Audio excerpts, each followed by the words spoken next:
Welcome to Shore Support, a program that highlights organizations who enhance the lives of our community through charitable efforts. I'm your host, Nathan Magno, and on today's episode, we'll be discussing about emergency preparedness. Disasters and emergencies can occur at any time, but being prepared with the right knowledge can make all the difference in keeping ourselves safe. Today, we'll be joined by two guests who will illuminate on how we can best prepare for any given situation. Now joining us is Rosie Taravella, Regional Chief Executive Officer for American Red Cross of the New Jersey region. Thank you for joining us today, Rosie. Thank you, Nathan. It's good to be here. What is the overall mission of the American Red Cross?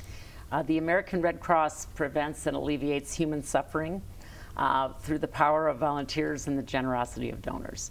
And we look at that kind of emergency, not just with disaster response, but also the need for blood, military families and veterans who need our support. And then we're part of the societies of Red Cross all over the globe. So there are international considerations as well for any Red Cross society. Right, primarily specializing in disaster responses. Yes, here in America, that is where most people see the work we do. We can respond to a house fire for one family who sadly is, devastated by that event, or a very, very large event such as hurricanes and tornadoes and wildfires. Right, and especially because New Jersey, having had to deal with Superstorm Sandy back in 2012, many residents were unprepared for a disaster of that magnitude. Yes. How does your organization help prepare the community for natural disasters? It's all about messaging. It's about encouraging people to be ready now. Don't wait until a disaster strikes to have a kit with all of your personal information.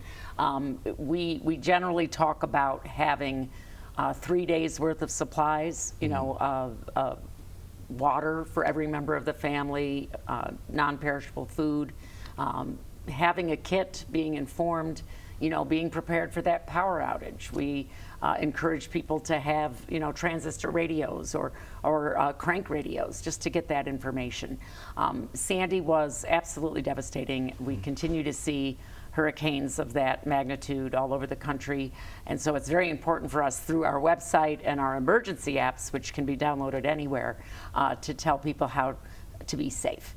Right now we're in the winter storm season, and we have a number of tips for how to be safe in the wintertime. Certainly, certainly. And especially because preparation is important. As you mentioned before, prevention could outright stop those disasters from occurring. Yes. Can you tell us more about your home fire training and the importance of education for all ages? Yes, I can't stress enough how much fire can devastate a family, and if you put them all together, it's much more calamitous than even a hurricane, right? Here in New Jersey, we respond to about 1,000 fires a year, and that can be up to 7,000 people. Last year it was 7,000 people who we assisted after a fire. So of course it's important for us to teach people how to prevent fires. We have a smoke alarm campaign called our Home Fire Campaign. And it's not just handing someone a smoke alarm. We actually go into the homes, we install them, and while we're installing them or checking on the current inventory that's in the home, we're also educating people on how to get out of their home if there's a fire. Most people don't realize you generally have less than 2 minutes to get out of your home if it's on fire. Right. So having a plan with your family, knowing your escape route, knowing where you're going to meet when you're outside, these are all things that we'd like to remind people. They do happen every day, and anyone can be affected. Right, and especially because in terms of this prevention, it all comes down to knowledge at the end of the day. What type of training is available for those who want to learn more about or volunteer in emergencies? Well, we're always very happy when people consider volunteering for the American Red Cross. And when you visit redcross.org, that's the first thing you see is a button for how to volunteer. But we don't just put anyone out there. They really do need training. It's extensive training to make sure they're safe on the scene, but also that they're supporting the first responders and not necessarily, being in the way. Right. It's really about compassion. That part we don't have to train. Our volunteers are extremely compassionate. Well, the infrastructure may be burning. It's the family that's being taken care of by the Red Cross. And then in terms of just being someone who helps their family, God forbid somebody starts to choke at a meal, we have a number of life safety trainings available through our training services program. CPR, AED use, first aid. And all of those can be found on our website as well. Right. And I actually want to dive a little bit more deeper into the classes. How can one sign up for one, and what do those look like? Yes, so if you're interested in being better at CPR, certainly there are a suite of classes for those who have licenses where they're required to keep up their training. These are for lifeguards and others. But the average person can really benefit from learning CPR and AED. And over the years, we've made it very, very easy for people to take these classes. We have a hybrid option where you take a lot of information type videos and questions over your computer, and then the second half of the class you come in and actually work with our mannequins and learn CPR and things of that nature. Oh, that's wonderful. Yes. To be able to get that hands-on experience. Absolutely, and it sure comes in handy. We offer life-saving awards when people nominate someone who's done a great job by saving a life, and it's very important that we can rely on each other for those skills. Are there any classes that also deal with disaster preparedness? Yes, we offer something called Be Red Cross Ready, and lots of schools and other institutions, corporations will have us come in and talk about whatever disaster they select. You know, if we've had a lot of tornadoes, which sadly is happening now in New Jersey, you know, we have modules for that. Just basic preparedness for any kind of storm. But now we're seeing wildfires. They're more prevalent here in New Jersey, and so we're encouraging folks to learn about what to do in the case of a fire. And in addition to emergency preparedness, the Red Cross is also well known for blood drives. Yes. Who is eligible to donate, and how can they find a local drive? There are a few rules around it. You have to be at least 110 pounds. In New Jersey, you can donate at 16 with parental consent. Other states, it's the age of 17. And it's very easy to find a blood drive. I know I keep talking about our website, but it's just a wealth of information. If you go to redcrossblood.org, the first thing you'll see is find a blood drive, and you can enter your zip code, pick out your time increment if you're looking to donate in the next 2 weeks, and then you'll see a list of either a fixed site where the Red Cross is there 7 days a week collecting blood, or you'll see blood drives that are being hosted in the area. You mentioned previously about eligibility. Can you go more into detail for our audience who may want to donate for the Red Cross? Yes, all types of blood are needed. Lots of people say, well, I know you prefer O negatives, and I'm a type B, so, but that's quite the contrary. We always need every type. It's very easy to do. You have to wait 8 weeks in between each donation. Some people donate their platelets. That's a much longer process because the blood is going in and out, you know, the fluid is going in and out of your body while the platelets are being collected. But because no red blood cells are taken, you can bounce back quickly and come back a week later and do it again. Ah, wonderful. Gotcha, gotcha. And the Red Cross in general has many donation programs, including used vehicles. Yes. How does this program help those in need? Well, a used vehicle is a great way to support any nonprofit. Most nonprofits are accepting them now. You know, so it's sort of challenging sometimes to know what to do with a vehicle that's not working well, so think of us. But of course, we definitely appreciate cash donations, donations of stock. People can go to redcross.org and look for ways to help. We generally see a lot of donor response during a large disaster, even if it's not happening in New Jersey. The hurricanes in Florida and North Carolina, for example, drew a lot of attention. People generally give where it's needed most. That gives us the flexibility, but you can also support disaster relief or a specific disaster if you wish. Right. Now, how does that car donation program work in terms of from the donating portion all the way for the person who receives it? Well, it's mostly about vehicle auctions. So the organization we work with will come out and pick up the car. You know, it may be auctioned for parts or somehow rehabilitated before it's auctioned off to another owner. But it's very easy to just call us and let us know that you want to donate a car, and then we make the arrangement to pick up the car, get it to auction, and then, you know, provide the donor with the tax implications so that they can write that off as a donation. Ah, okay. So Red Cross helps to auction off that vehicle. Yes. And what are some of the biggest challenges the New Jersey region of the Red Cross specifically faces when dealing with emergency response and preparedness? Well, I think the biggest thing that's on all of our minds right now is the changing climate. We've seen double the number of disasters over the past decade. And this requires us to recruit more volunteers, requires us to ask the general public for more donations so that we can provide immediate financial assistance to people who've been displaced. But it also increases our need for education, just again to help people understand how important it is to be prepared. Go to our apps, download them and know what to do in those disasters. And of course, we have to work with communities themselves on their resiliency. Right now, we're looking at beefing up our partners. There's so many partnerships that get involved during a disaster response. But to get ahead of the disasters, make sure that there are sustainable food banks and medical clinics and places that are there so that when the disaster strikes, we've got that infrastructure to take care of folks. Certainly, certainly. So what are some of the ways that the community can donate to or fundraise for the Red Cross?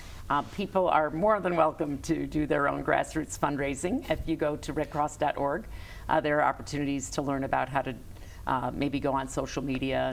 And people are generally motivated to donate or to hold a donation for the Red Cross if they've been affected personally, if they know someone who's been through a fire or needed blood at a very crucial time.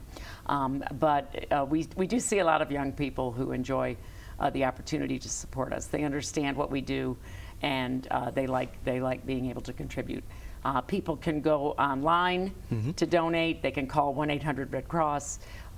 It's a wonderful thing because we can't do this work without support of the American people. Right. So through that same site, you're also able to find ways to contact Red Cross to do like a collaboration for fundraising. Yes, yes. There's a number of I'm telling you, technology is so great. There's a number of different ways to do that now. And I believe Facebook has where you just look for a charity and then can start rolling on that. But we appreciate, there's no donation that's too small, and we appreciate that the American people understand that this time of year, especially in New Jersey, we see a lot more house fires. People are maybe using a space heater in a way that might create some flammable situations, right. Or the heat, the furnace has an issue, or even the dryer. Get those regular maintenance activities like getting your filter and your dryer taken care of. All those tips are available and pretty much necessary at this time because we don't want to see people have house fires if we can avoid it. Right. So looking towards the future, where can our audience find more information as to how they can volunteer for the Red Cross? Please go to redcross.org. The site will pick up what your zip code is, and then at that point, if you're looking for volunteer opportunities, just click on volunteer and you'll see what's available. And just about any skill is necessary. You can imagine when we scale up to respond to a disaster, we need people who can drive big trucks. We need people who know finance. We need people with a health background because clients absolutely need that. Right, certainly. The opportunity for compassion available to all. Yes, I like that. Thank you, Rosie, for taking the time to come out here today. Thank you for having me. We'll be continuing our conversation with Michael Blatt of Ocean County's Department of Human Services right after this. One scorching heat wave will leave me powerless to cool my insulin. When the storm rolls in, my time to find a pet-friendly evacuation center will have run out. I'm relying on luck, but who knows if it'll be on my side. When it comes to disasters and emergencies, it's not a matter of if, but when. Take control. 1. Assess your needs. 2. Make a plan. 3. Engage your support network. Let's prepare so we all have a better story to tell. Mom, did you really need to buy 2 can openers for our emergency kit? I can't help it. They're 2 for 1. What's this? We need to keep our family communication plan safe in case of an emergency. Thanks, Tita. We should think ahead to keep Mom and Dad safe when it floods this year. I've got an evacuation route loaded in my phone. I've got an updated list of Dad's meds. And I've got just what we need to get them to take this seriously. Start a conversation with your family and plan together for emergencies.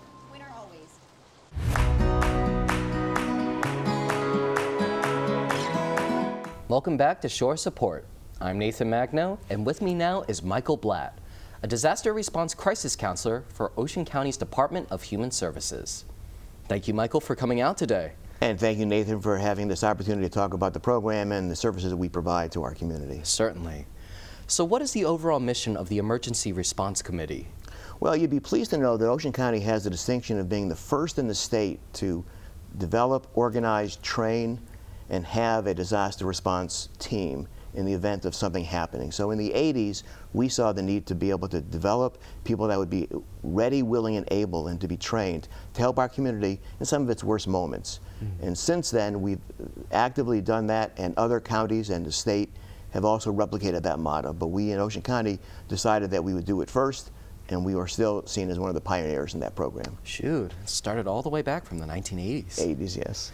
Can you elaborate on some of the key issues and topics the Emergency Response Committee has been able to address and assist with?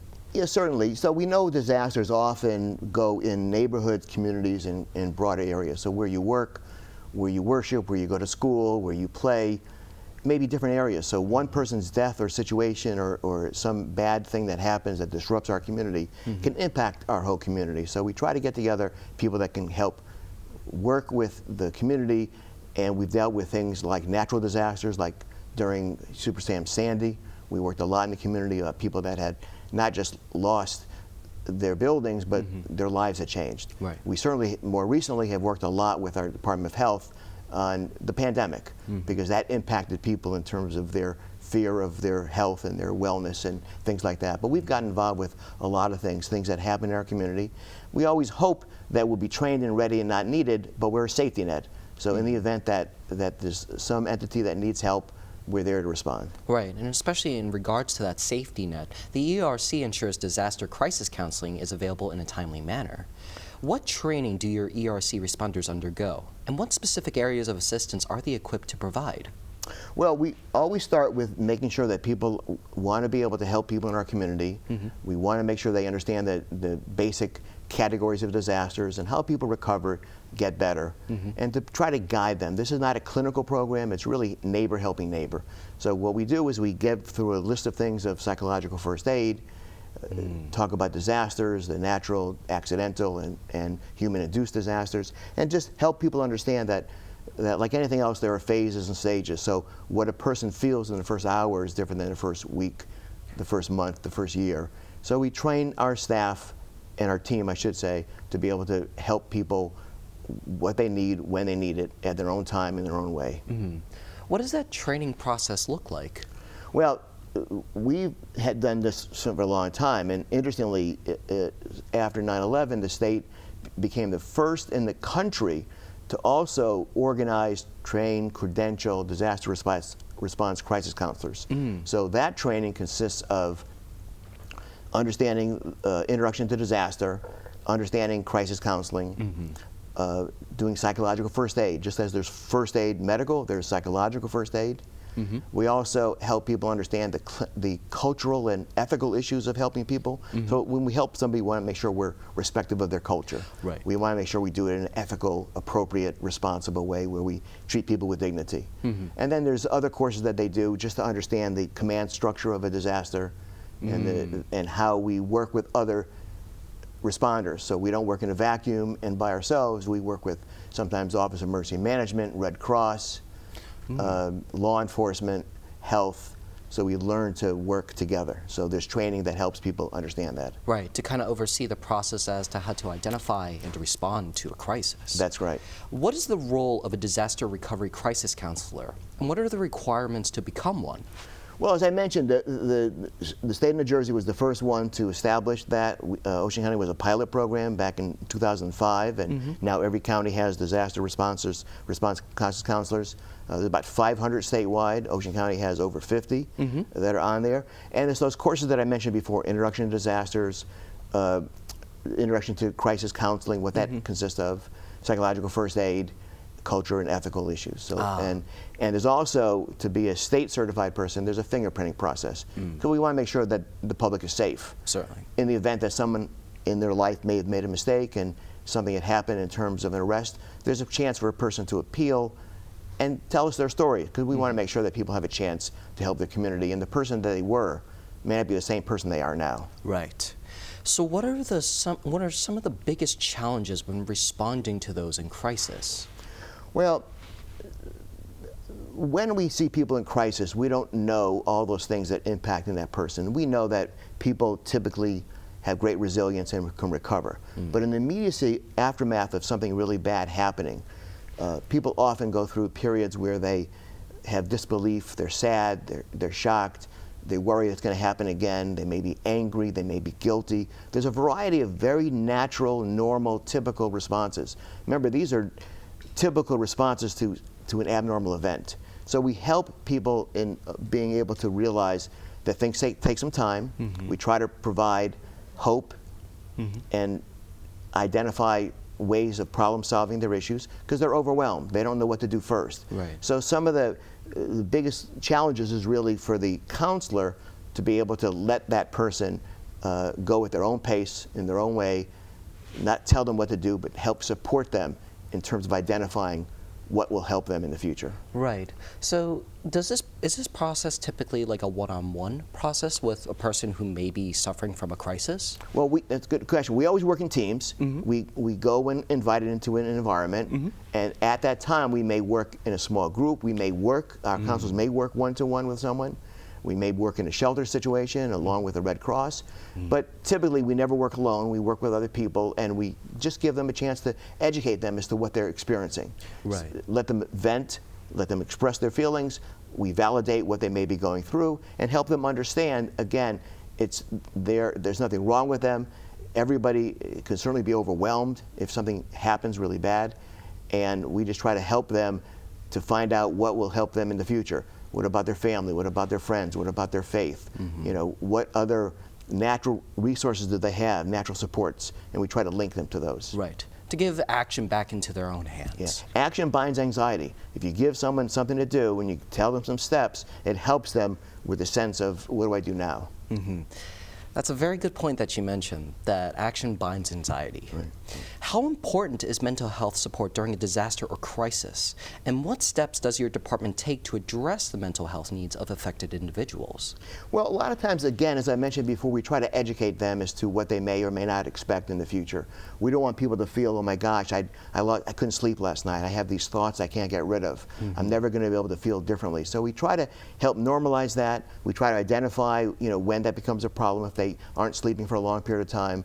But once we sometimes take away the mystery of it and explain that it's just a natural process of healing and recovery, the same way your body would recover if it had an injury. It would go through certain stages and phases and may not look good or feel good right away. Right. That it's not that they're weak or something's wrong, but they've gone through something that impacts them, and we're there to help them, and just by giving people what to expect, it helps, again, guide them in the future. Right. But especially because that whole entire process can end up taking a toll, not only on both those affected, but also the first responders helping them.